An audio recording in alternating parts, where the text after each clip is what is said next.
नमस्कार दोस्तों, आप सभी का स्वागत है हमारे YouTube channel GS study point पे। तो आज के वीडियो में हम देखेंगे जो विटलसी विद्वान हैं डी विटलसी, उनके द्वारा जो विश्व के कृषि प्रदेश का निर्धारण किया गया था।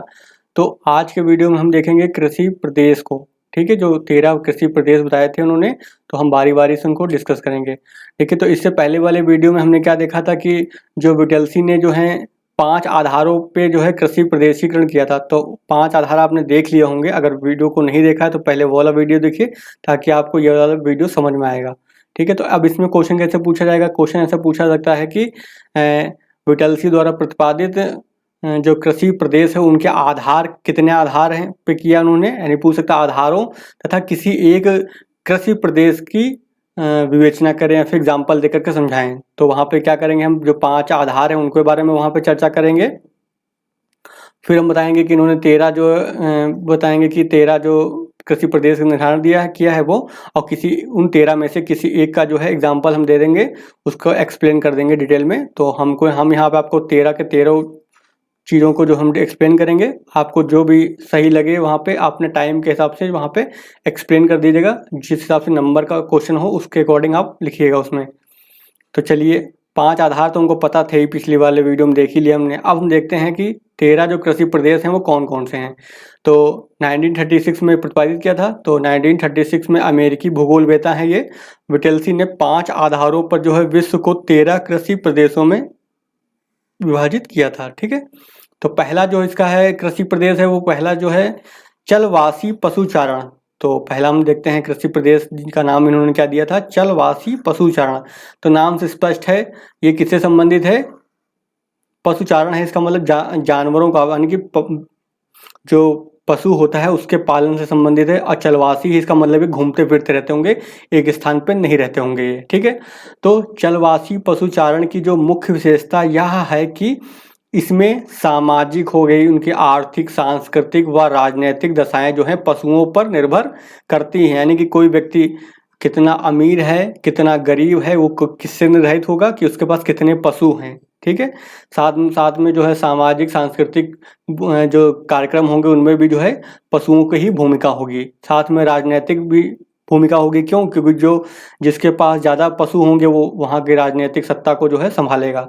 ठीक है, जैसे पुराने समय में जो आदिम समाज में बंजारे लोग होते थे, तो उनकी ही आप उनको ही सोच करके इसको करिए, क्योंकि वो इसी टाइप के जो हैं चलवासी पशुचारण ही करते थे वो।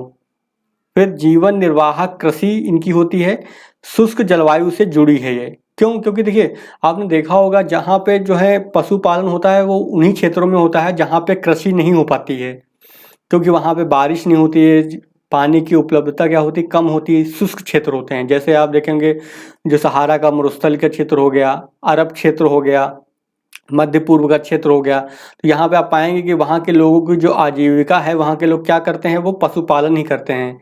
ठीक है, तो यहाँ की जो जीवन निर्वाह कृषि शुष्क जलवायु क्षेत्र से जुड़ी है एवं पशुओं की क्या पाई जाती है, विविधता पाई जाती है यहाँ पर। ठीक है, फिर इसमें पशु चारक जो होता है अपने भोजन, वस्त्र, औजार, शरण एवं यातायात के लिए क्या है, पशुओं पर ही निर्भर करते हैं। यानी कि जो इनकी यानी कि पूरी जो आर्थिक गतिविधि हो चाहे सामाजिक गतिविधि हो, कोई भी इनकी गतिविधि हो, सब पे क्या है, पशुओं पे ही क्या है, निर्भर होते हैं। यानी कि पशुओं का संपूर्ण इस्तेमाल करते हैं। ठीक है, तो पशु ही क्या होते हैं, इनके जीवन के आर्थिक धुरी होते हैं। यानी कि उनकी जो जीवन होता है पशुओं के इर्द गिर्द ही घूमता है पूरा। तो पशु ही इनके जीवन की आर्थिक धुरी हैं।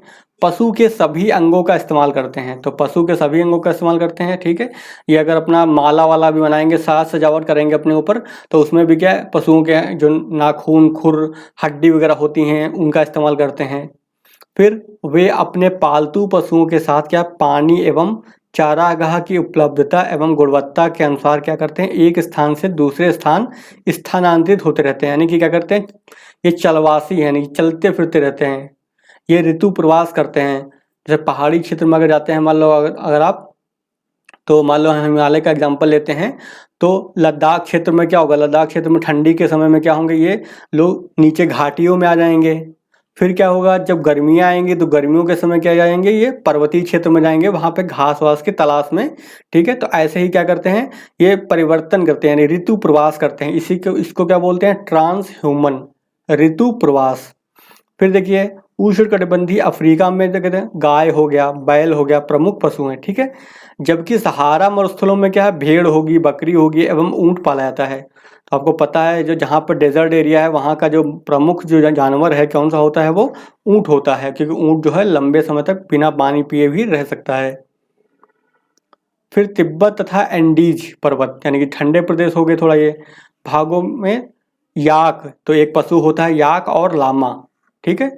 तो वहाँ पे तिब्बत और जो एंडीज के जो पर्वतीय क्षेत्र है वहाँ पे कौन से पशु पाए जाएंगे, याक और लामा। और आर्कटिक यानी जो ठंडा जो ध्रुवीय क्षेत्र हो गया, ठीक है। तो आर्कटिक तथा उप ध्रुवीय जो उत्तरी ध्रुवीय क्षेत्रों में क्या है, रेंडियर, तो कुत्ते के जैसा एक होता है जानवर रेंडियर, वहाँ पे वो पाला जाता है, ठीक है। अक्सर आपने मूवी वगैरह देखा होगा तो वहाँ पे अगर उस टाइप की हॉलीवुड की अगर मूवी देखी होगी तो वहाँ पे आपको दिखाते हैं कि रेंडियर वगैरह मूवी में दिखाएंगे आपको।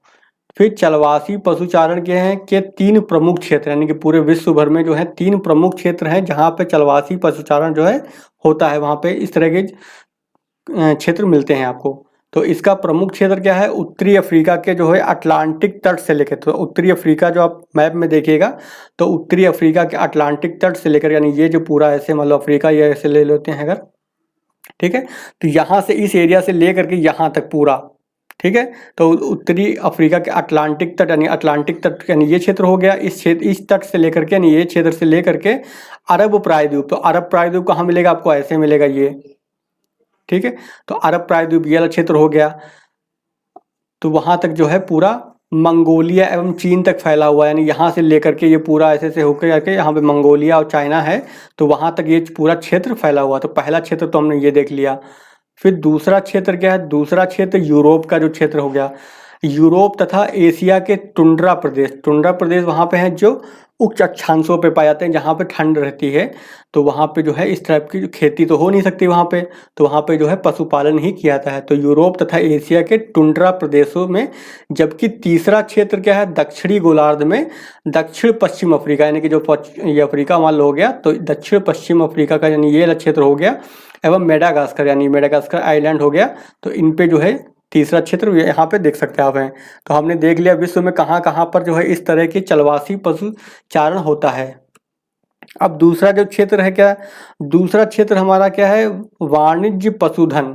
तो अभी क्या था, चलवासी था केवल, यानी कि उसका कॉमर्शियल यूज नहीं था। अभी क्या है, वाणिज्य, यानी कि ये पशुओं का तो पालन हो रहा है, पशु तो पालते हैं, लेकिन इनका उद्देश्य क्या है, पशुओं से इनकम यानी आय प्राप्त करना, इनका निर्यात करते हैं और इससे क्या होता है, पशुओं से जो इनकम मिलती है किसानों को।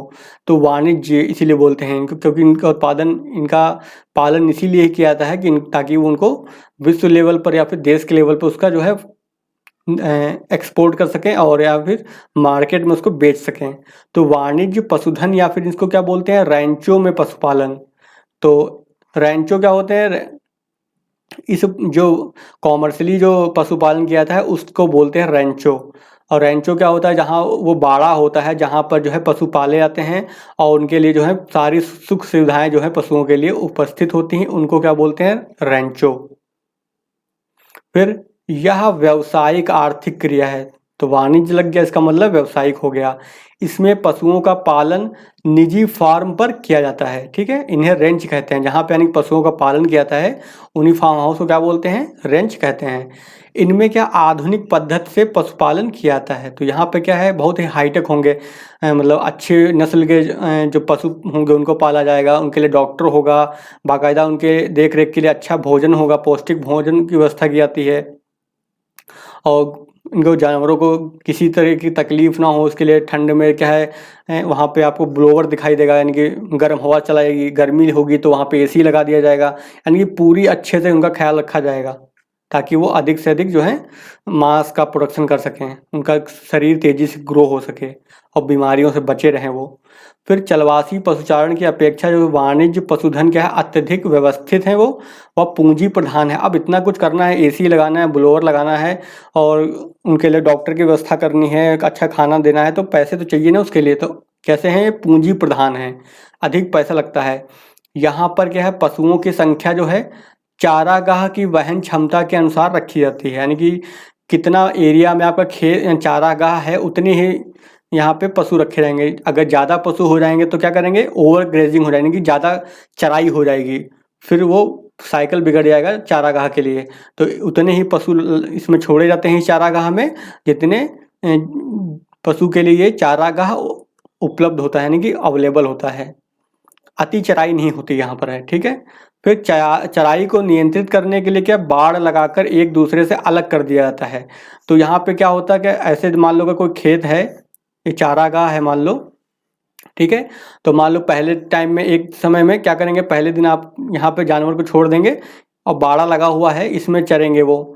फिर अब यहाँ की घास खत्म हो गई है तो क्या, अब इसको उगने के लिए समय चाहिए, तो अब क्या करेंगे, यहाँ पर इसको बंद कर देंगे, इस वाले एरिया को ब्लॉक कर देंगे, यानी कि बाड़ा लगा करके। अब इस वाले एरिया में, दूसरे एरिया में इसको पशु को छोड़ देंगे, इसमें चरेंगे वो। फिर अगले दिन इसमें चरेंगे, ऐसे ही क्या है, ये अलग अलग दिन चराई करेंगे। अब तब तक इसको क्या, ग्रो होने के लिए टाइम मिल जाएगा, तो फिर से इसके बाद में इसमें चरना स्टार्ट कर लेंगे। तो कहने का मतलब नियंत्रित चराई की जाती है। नियंत्रित चराई करने से होता क्या है, जो चारा होता है, एक फसल होती है, वो उसको फिर से ग्रो करने के लिए टाइम मिल जाता है, ठीक है। तो इसलिए ऐसा किया जाता है। तो वही लिखा हुआ है यहाँ पर, पशुओं की संख्या जो है वहन की क्षमता के अनुसार करती है। साथ में चराई को नियंत्रित करने के लिए बाड़ लगाकर एक दूसरे से अलग कर दिया जाता है, ठीक है। फिर इनमें एक विशेष प्रकार के ही पशु पाले जाते हैं। तो यहाँ पर क्या है, खास बात अगली क्या है, जिन पशुओं की जो है मार्केट में ज़्यादा डिमांड होती है, उन्हीं टाइप के जो है पशु पाले जाते हैं। एक ही जैसे सारे पशु होंगे लगभग, उनको पाला जाएगा। फिर इनसे जो प्राप्त मांस होगा, खाल होगा, तो इनसे प्राप्त मांस, खाल व ऊन वैज्ञानिक ढंग से क्या करते हैं, संसाधित, यानी कि उसको निकालते हैं, यानी मांस निकालने के लिए, खाल निकालने के लिए, ऊन निकालने के लिए टेक्नोलॉजी का यूज़ किया जाता है, एवं डिब्बा बंद करके फिर उन जो मांस को पैकिंग करके विश्व के अलग अलग भागों में उसको पहुंचाया जाता है। तो इससे क्या है, उनको अच्छा मूल्य मिलता है।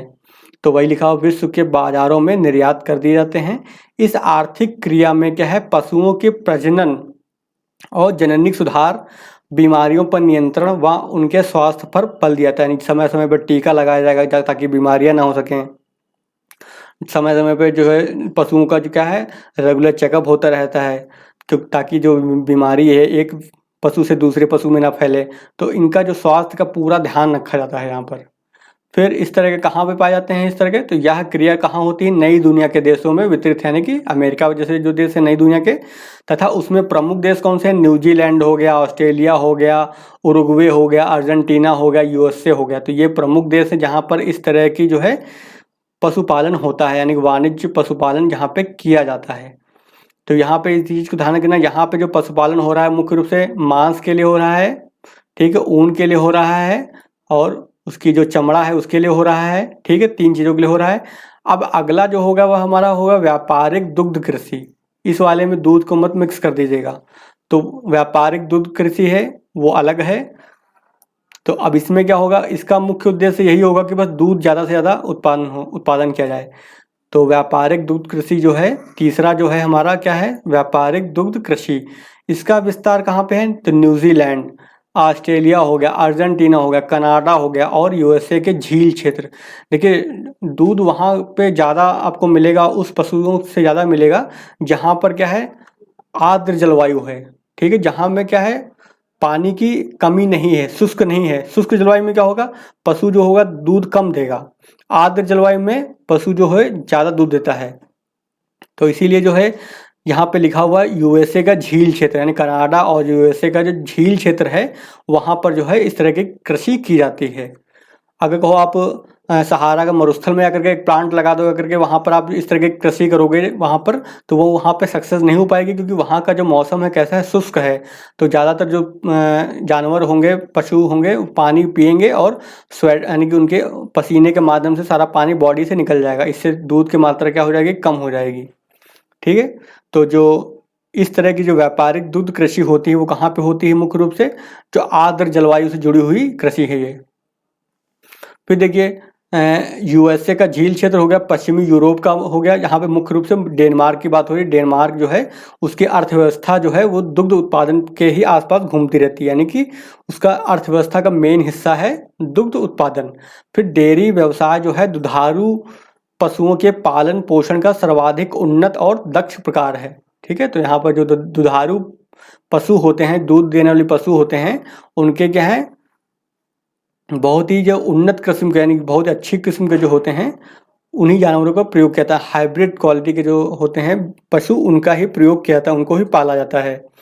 इसमें क्या है पूंजी की भी अधिक आवश्यकता होती है। अब पूंजी तो लगेगी ना, इनके लिए भी क्या एसी लगाना पड़ेगा, ब्लोअर लगाना पड़ेगा, पंखा लगाना पड़ेगा, पानी की व्यवस्था करनी पड़ेगी, चारे की व्यवस्था करनी पड़ेगी, डॉक्टर चाहिए होगा, रेगुलर सफाई करनी पड़ेगी, टीकाकरण करना पड़ेगा, और कोई बीमारी होती है तो उसके लिए भी दवाइयाँ वगैरह देनी पड़ेंगी। साथ में क्या रिसर्च करना पड़ेगा, अच्छी जो जेनेटिक गाय होंगी, भैंस होंगी, उनका जो है रिसर्च लेवल पे भी उनका उत्पादन करना पड़ेगा, तभी जो है ये कैसा होगा पूंजी प्रधान होगा। ठीक है। फिर पशुओं के लिए क्या छप्पर, घास संचित करने के भंडार यानी कि जहाँ पर उनको चारा रखा जाएगा, यंत्रों के प्रयोग के लिए पूंजी चाहिए। तो दूध निकालने के लिए भी तो मशीनों की आवश्यकता पड़ेगी, कि बहुत ही ज़्यादा मात्रा में जब जानवर होते हैं तो दूध निकालना संभव नहीं होता है मानव के हाथों से, तो उसके लिए मशीनें लगाई जाती हैं ताकि जो है दूध निकाला जा सके। फिर पशुओं के स्वास्थ्य हो गया, प्रजनन एवं पशु चिकित्सा पर ध्यान दिया जाता है। तो इन सब कामों को करने के लिए क्या चाहिए हमको पूंजी चाहिए। फिर डॉक्टरों से देख रेख की व्यवस्था भी होती है, तो इसके लिए भी पैसा चाहिए हमको। फिर वर्ष भर क्या है श्रम की आवश्यकता रहती है, क्योंकि आपने खुद ही देखा होगा गांव वगैरह में आपके अगर जानवर पले होते हैं तो आपको देखा होगा कि कितना ज़्यादा एक व्यक्ति दिन भर उसी में लगा ही रहता होगा उनकी देख रेख करने में। तो यानी कि कैसा है श्रम प्रधान है ये कार्य, तो पैसा चाहिए इनके लिए, लेबर रखना पड़ेगा आपको इसके लिए। फिर डेयरी कृषि का जो कार्य है वो नगरीय एवं औद्योगिक केंद्रों के समीप पाया जाता है। तो इनका वितरण कहाँ होता है मुख्य रूप से, तो जहाँ पर इनकी डिमांड होगी वहीं पे ये पाए जाएंगे। तो देखिए नगर होता है वहाँ पे दूध की डिमांड होती है, कोई भी औद्योगिक केंद्र है तो वहाँ पर दूध की डिमांड हो सकती है।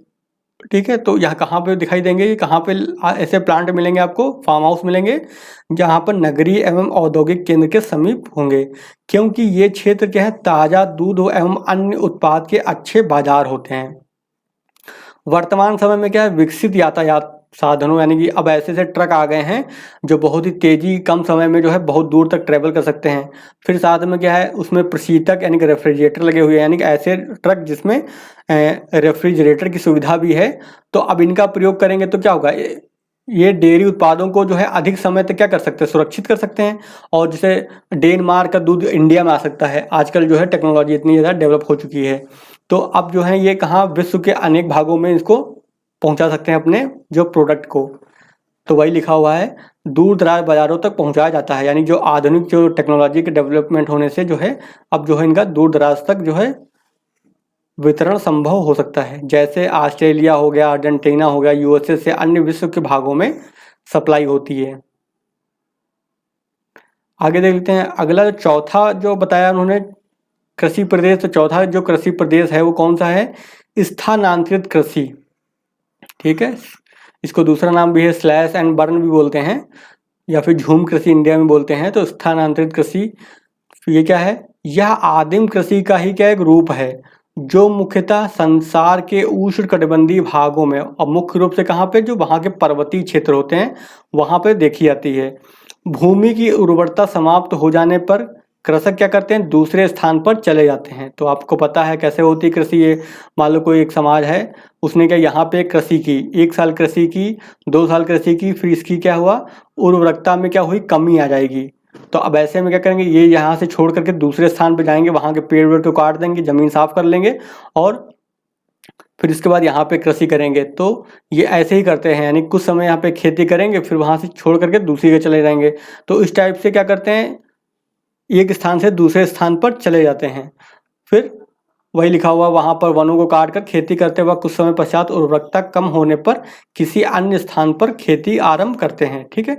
इसे लैटिन अमेरिका में क्या बोलते हैं मिल्पा बोलते हैं। तो लैटिन अमेरिका की बात, इसका मतलब क्या हो रही है बात किसकी हो रही है, तो लैटिन अमेरिका के देश वो हो गए जहाँ पर लैटिन भाषा बोली जाती है। जैसे दक्षिण अमेरिका के जो देश हैं वो लैटिन भाषा बोलते हैं, तो वहाँ पर इसका नाम क्या है मिल्पा बोलेंगे। अफ्रीका में क्या बोलते हैं इसको फेंग बोलते हैं। श्रीलंका की बात करते हैं तो यहाँ पे चेना बोलते हैं। ब्राज़ील में इसको रोका बोलते हैं। फिलीपाइंस में कैनगिन बोलते हैं। इंडोनेशिया में लादांग बोलते हैं। और अगर बात करते हैं भारत में उत्तर पूर्व यानी नॉर्थ ईस्ट भारत की बात करते हैं तो नॉर्थ ईस्ट भारत में इसको बोलते हैं झूम कृषि। तो ये सब आपने पढ़ा भी होगा, ज्योग्राफी के जो पीटी एग्जाम होता है तो वहाँ पे आप पूछता भी है कि ये इस देश की झूमिंग कृषि को क्या बोलते हैं, तो आप इसको याद हो गया होगा, तो इसका इस्तेमाल वहाँ पे भी कर सकते हैं। अगला जो प्रकार बताया था विटलसी ने, तो विटलसी ने जो 5वां प्रकार बताया है कृषि प्रदेश का, वो क्या होता है, प्रारंभिक स्थायी खेती। तो प्रारंभिक है और स्थायी खेती, यानी कि अब एक जगह रह के खेती करेंगे। तो पहले, इससे पहले हमने क्या देखा, वो कैसी थी, स्थानांतरित कृषि थी, यानी एक स्थान पे गए, फिर दूसरे स्थान पे, फिर तीसरे, ऐसे। यहाँ पे स्थायी करेंगे, यानी कि अभी एक जगह रह के खेती करेंगे। तो इस पद्धति में जो तकनीकी स्तर है वो कैसा रहेगा, स्थानांतरण कृषि, यानी कि जो आदिम कृषि है, यानी कि उनके पास पुराने टाइप के हल होंगे, कोई मानव श्रम के माध्यम से ही करेंगे वो, ठीक है। तो जो टेक्नोलॉजी का इस्तेमाल इसमें भी नहीं होगा। यह क्रिया क्या है, मुख्यतः उष्णकटिबंधीय मैदानी भागों में वितरित है। तो मैदानी भागों, अब यहाँ पे सोचो आप, आपके सामने ये होगा कि ये लोग स्थानांतरित कृषि क्यों नहीं कर रहे हैं, क्यों, क्या, ऐसे देखिए, जो मैदानी हिस्सा है तो वहाँ की खास बात क्या है, वहाँ पे नदियाँ जो होती हैं हर साल क्या लाती हैं, बाढ़ लाती हैं। और बाढ़ आएगी तो वहाँ पे क्या होगी, जो उर्वरक मिट्टी लेके आएगी। तो नदी घाटी क्षेत्र के आसपास का जो क्षेत्र होगा वो हर साल क्या हो जाएगा, उर्वरक रहेगा। तो इनको आसपास कहीं भटकने की जरूरत है ही नहीं, क्योंकि इनकी जो जमीन है वो हर साल क्या हो रही है, फर्टाइल हो जा रही है, यानी कि उर्वरकता जो है बनी रहेगी। क्यों, क्योंकि नदियां जो है अपने साथ बाढ़ लाती हैं, अब बाढ़ से जो है उर्वरकता जो है बनी रहती है, नई मिट्टी का जमाव होता रहता है खेतों में। तो इससे जो है इनको इधर उधर जाने की कोई ज़रूरत नहीं है। तो इसीलिए क्या रहेंगे, एक ही जगह पर रहेंगे, ठीक है। और कोई बाजार के लिए उत्पादन नहीं होता है इसमें, और प्रति भूमि पद्धति का अपनाया जाता है। बाजार का इस्तेमाल नहीं होता, इसका मतलब उत्पादन नहीं होता, इसका मतलब जो भी उत्पादन करेंगे अपने लिए करेंगे, स्वयं के उत्पादन के लिए जो है ये प्रोडक्शन करते हैं। फिर प्रति भूमि पद्धति क्या होती है, एक साल खेती करेंगे, फिर छोड़ देंगे, फिर उसके बाद कुछ समय बाद जो फिर से फर्टाइल हो जाएगी तो फिर से खेती करेंगे, तो इसको बोलते हैं प्रति भूमि पद्धति। फिर अगला देखें, अगली जो प्रदेश है, अगला प्रदेश ये दे रखा है, चावल प्रधान गहन निर्वाहक कृषि। अब नाम से स्पष्ट चावल है तो इसका मतलब क्या उत्पादन होगा, चावल का उत्पादन होगा। प्रधान यानी चावल सबसे ज़्यादा वहाँ उगाया जाएगा।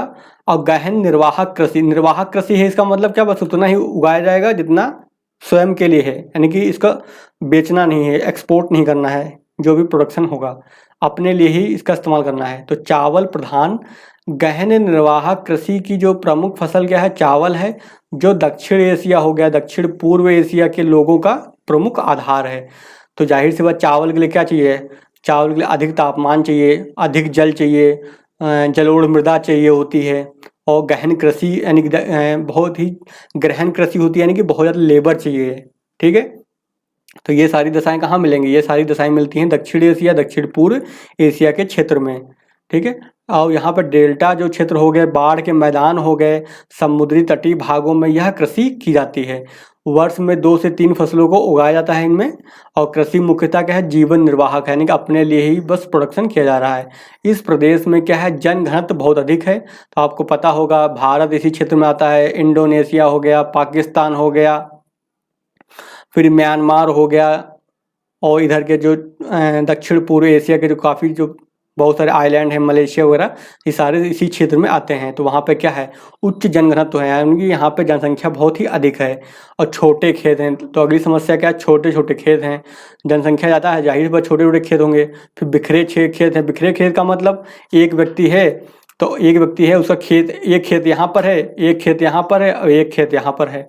तो छोटे छोटे खेत हो गए, और साथ में क्या हो गए, बिखरे खेत हो गए। इनको एक करने के लिए क्या करते हैं, सरकार समय समय पर क्या करती है, चकबंदी करती है, यानी कि इन तीनों को मिला करके कहीं पर उसको एक जगह ये बड़ा क्षेत्र दे दिया जाएगा, इसी को क्या बोलते हैं, चकबंदी, ठीक है। तो छोटे खेत होते हैं, बिखरे खेत होते हैं, भूमि का गहन उपयोग होता है, यानी कि वर्ष भर कोई न कोई फसल लगी ही रहती है। आप खुद ही देख रहे हैं यहाँ पे 2 से 3 फसलें उगाई जा रही हैं, मतलब गहन कृषि हो रही है, इंटेंस क्रॉपिंग हो रही है। मानव श्रम क्या है, अधिक है यहाँ पर। और उर्वरकता बनाए रखने के लिए क्या, गोबर की खाद, यानी कि जो वह फिर हरी खाद जो होती है, तो उनका प्रयोग किया जाता है, ठीक है। यानी कि ये फर्टिलाइज़र का इस्तेमाल नहीं कर रहे हैं। फिर अगली जो बताई इन्होंने, विटलसी ने बताया, अगला प्रकार बताया, वो कौन सा बताया, सातवां क्या है, चावल विहीन। अब वहाँ पे चावल प्रधान था, यहाँ पे चावल विहीन है, यानी कि अब चावल नहीं होगा, कोई अन्य फसल होगी। ठीक है। तो गहन निर्वाहक कृषि, तो मानसून एशिया के तथा पूर्वी एशिया के उच्चावच यानी कि ऊंचे जो पर्वतीय क्षेत्र हो गए एवं अन्य कारकों के प्रभाव में जहां चावल उत्पादन संभव नहीं हो पाता, यानी कि ऐसे क्षेत्र जहां पे चावल उत्पादन नहीं हो पाता है वहां पे चावल का स्थान कौन से ले लेंगे, अन्य फसल जैसे सोयाबीन हो गया, मध्य प्रदेश का एरिया जो हो गया, जौ हो गया, ज्वार हो गया, बाजरे हो गए, दालें हो गई, तिलहन हो गए जैसे राजस्थान के एरिया में पाया जाता है, तो ये ले लेती हैं। ऐसा क्यों हुआ? क्योंकि वहाँ बारिश होती नहीं, पानी की कमी है, तापमान है, सब कुछ है, लेकिन क्या दिक्कत है, वहाँ पे पानी की कमी है। तो इसलिए जो है जो फसलें पानी कम इस्तेमाल करती हैं उनको यहाँ पे लगाया जाएगा, और इसीलिए हम क्या बोलेंगे इसको, इस प्रदेश को चावल विहीन गहन निर्वाहक कृषि। अगला क्या दे रखा? अगला दे रखा है वाणिज्य अनाज कृषि। अब वाणिज्य है यानी कि अब प्रोडक्शन किस लिए हो रहा है, मार्केट में भेजने के लिए, यानी एक्सपोर्ट करने के लिए या फिर मार्केट में भेजने के लिए, मार्केट के लिए हो रहा है। तो नई दुनिया के मध्य अक्षांशों के आंतरिक अर्ध शुष्क प्रदेशों में, तो गेहूं के लिए होता है मुख्य रूप से यहाँ, तो अर्ध शुष्क गेहूं के लिए पानी तो कम चाहिए ना, ठीक है, तो गेहूं के लिए पानी कम चाहिए होता है, तो अर्ध शुष्क प्रदेशों में इस प्रकार की कृषि की जाती है। इसकी मुख्य फसल क्या है, गेहूं है। तो आप देखेंगे जितने भी मैदान होते हैं, प्रेरी के मैदान हो गए, पंपाज हो गए, वेल्ड हो गए, डाउन्स हो गए, स्टेपी हो गए, इन सब जगहों पे कौन सी खेती होगी, वहाँ तापमान तो कम ही है, तो गेहूं के लिए कम तापमान चाहिए होता है, अब बारिश भी थोड़ी चाहिए होती, कम चाहिए होती है, अर्ध शुष्क इसलिए बोला गया है, तो कम बारिश भी चाहिए होती है, तो वहाँ पर इस तरह की खेती होती है। यद्यपि अन्य फसलें, अब गेहूं के साथ दूसरी फसलें कौन कौन सी उगाई जाती हैं, मक्का हो गया, राई है, जौ है, जई भी बोई जाती है। और फिर यहाँ के जो खेत होंगे कौन से होंगे, बहुत बड़े होते हैं, क्योंकि नई दुनिया के देश यानी अमेरिका वगैरह में वहाँ पे जनसंख्या कम है क्षेत्रफल की दृष्टि से, तो क्या खेत कैसे हैं, बड़े आकार के, तो यहाँ खेतों का आकार क्या है, बहुत बड़ा होता है। खेत जोतने से फसल काटने तक के सभी कार्य क्या होते हैं, यंत्रों से यानी कि मशीनों से किया जाता है। इसमें प्रति एकड़ उत्पादन कम तथा प्रति व्यक्ति उत्पादन अधिक होता है, क्योंकि देखिए मान लो ये 1 एकड़ जमीन है, इससे जो कुछ मान लो 1000 किलो प्रोडक्शन हुआ, ये तो यानी कि प्रति एकड़ उत्पादन हो गया, लेकिन प्रति व्यक्ति यानी अधिक उत्पादन, इसका मतलब क्या है, एक व्यक्ति के पास बहुत ज़्यादा जमीन होती है, बड़े बड़े फार्म हाउस होते हैं, बहुत ही बड़े बड़े। भारत के जो खेत होते हैं वो छोटे छोटे होते हैं, ठीक है। तो यहाँ पे समझ गए होंगे कि प्रति एकड़ उत्पादन तो कम है, लेकिन प्रति व्यक्ति उत्पादन अधिक है। क्यों? क्योंकि वहाँ के जो किसान होते हैं उनके पास जमीन बहुत ही अधिक होती है, यानी बड़े बड़े खेत होते हैं। फिर इस प्रकार की कृषि का जो क्षेत्र है यूरेशिया के स्टेपी में मिलता है, उत्तरी अमेरिका के प्रेरी में देखेंगे आप, अर्जेंटीना के पंपाज में है, ऑस्ट्रेलिया के डाउन्स में है, साउथ अफ्रीका में देख लीजिएगा तो वहाँ पे आपको मिल जाएगा वेल्ड, और न्यूजीलैंड इसको क्या बोलते हैं, कैंटनबरी के मैदानों में पाया जाता है। तो इस कृषि प्रदेश को विश्व अनाज टोकरी के नाम से जाना जाता है। ये मुख्य रूप से उत्पादन निर्यात के लिए करते हैं, ये विश्व को जो है पूरा खाना खिलाते हैं, समझिए बहुत ही ज़्यादा मात्रा में ये प्रोडक्शन करते हैं। अगली जो है इन्होंने बताया, विटलसी ने जो अगला प्रदेश बताया उन्होंने, 9वां प्रदेश कौन सा है, रोपण कृषि अथवा बागानी कृषि। तो अगली कैसा कृषि प्रदेश हो गया जहाँ पे रोपण कृषि या फिर बागानी कृषि। तो बागानी कृषि आप जानते ही होंगे, जैसे रबड़ की खेती करनी है मान लो आपको, तो ये क्या हो गया, बागानी कृषि हो गई। चाय की खेती है, कॉफ़ी की खेती है, तो ये क्या बागान लगाए जाते हैं इनके बड़े बड़े। तो ये कब से स्टार्ट हुआ, ये यूरोपीय लोग जब उपनिवेश, यूरोपीय लोग ने जो है विश्व के अनेक भागों में क्या स्थापित किया, अपने उपनिवेश स्थापित किए, और उन उपनिवेशों में जो है इस तरह की जो है कृषि प्रारंभ की। इनको क्या बोला गया, बागानी कृषि, क्योंकि बागान लगाए गए इसके तहत। तो यही लिखा हुआ, यूरोपीय लोगों ने विश्व के अनेक भागों पर उपनिवेशीकरण किया तथा रोपण कृषि को यहाँ पे प्रारंभ किया। यूरोपीय उपनिवेशों ने अपने अधीन उष्णकटिबंधीय क्षेत्रों में चाय हो गया, कॉफ़ी हो गया, कोको हो गया, रबड़ हो गया, कपास, गन्ना, केला, नारियल, अनानास, सीसल इत्यादि के बाग लगाए। तो ये सारे जो हैं किस में आएंगे, बागानी कृषि में आते हैं।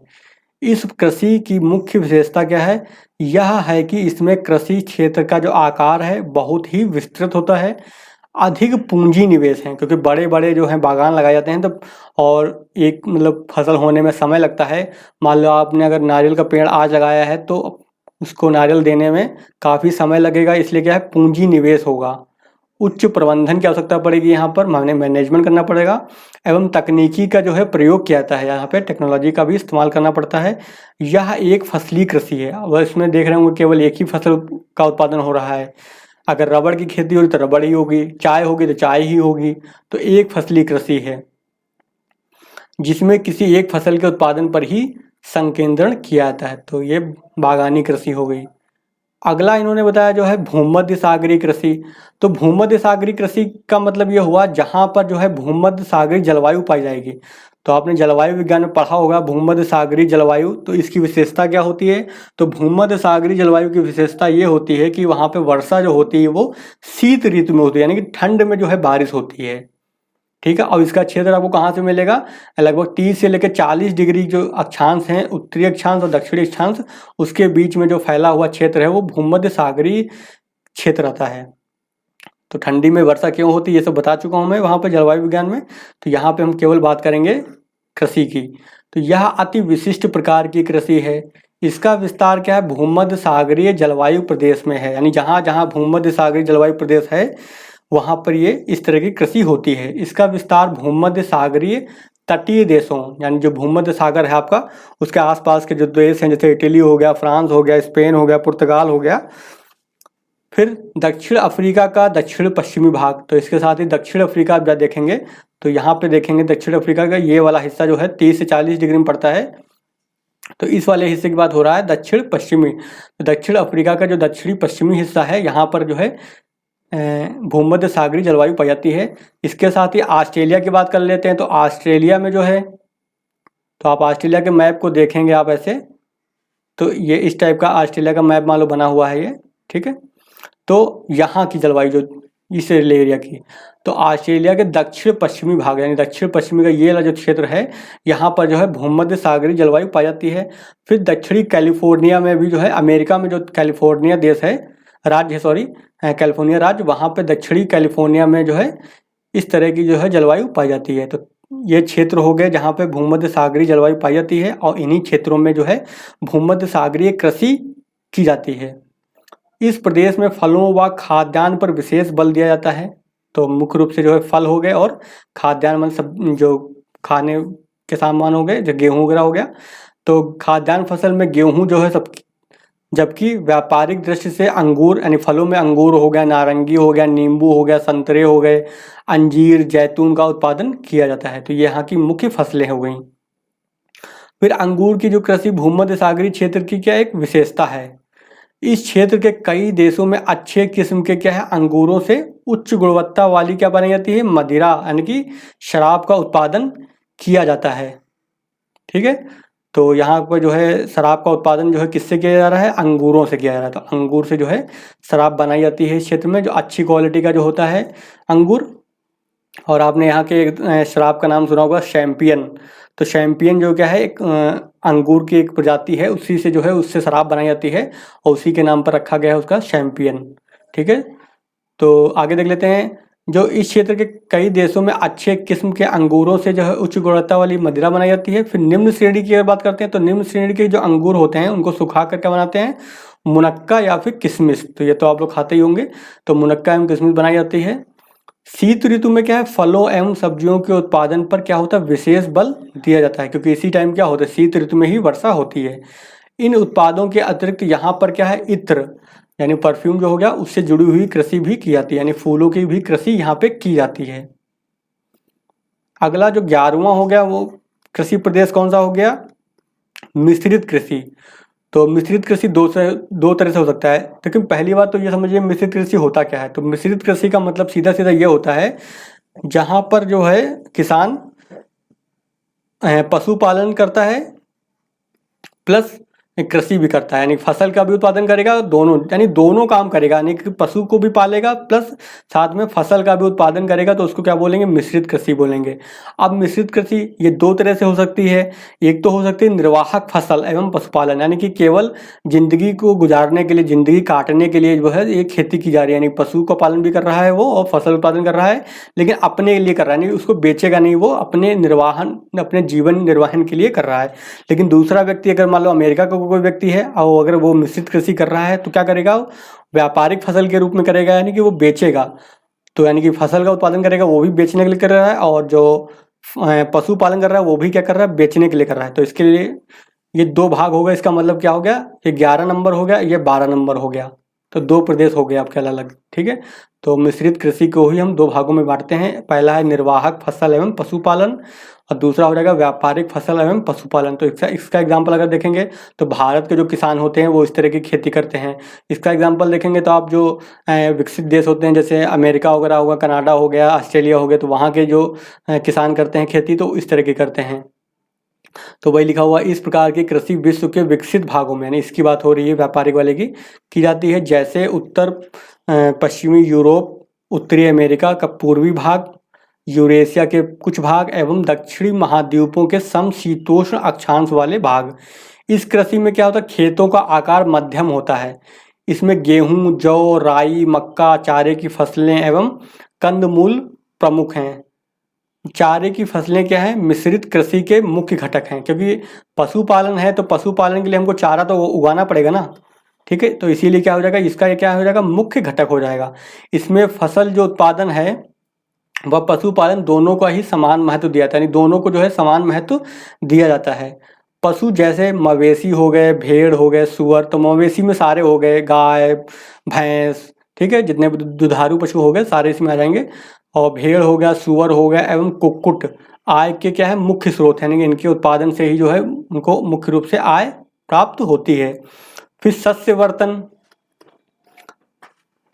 सस्यवर्तन एवं अंतः फसली कृषि मृदा की उर्वरकता बनाए रखने में क्या है, महत्वपूर्ण भूमिका निभाते हैं। सस्यवर्तन का मतलब ये हो गया, एक फसल लगाई गेहूं की, उसके बाद मक्के की, उसके बाद कोई तीसरी फसल लगा दी, इस टाइप से नहीं, क्रॉप रोटेट करते रहते हैं, ठीक है। तो इसको बोलते हैं सस्यवर्तन।